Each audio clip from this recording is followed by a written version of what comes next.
In this guide, I'm going to show you how to add a Snapchat Memories widget to your iPhone home screen. This is Miguel from Just Pause, and before we get into this guide, make sure to like the video and subscribe to the channel with all notifications on for more content like this. It really does help out the channel and we'd greatly appreciate it. If you have any questions, just ask them down in the comment section below. I'm going to be doing my best to reply to every single comment down there.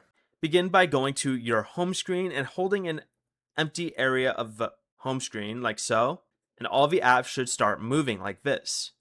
Then go ahead and tap the edit button in the top left and select add widget.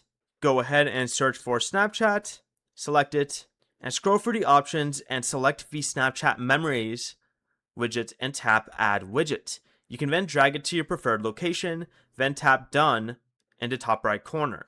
This will save it, and the widget will now be displayed with your Snapchat Memories directly on your home screen.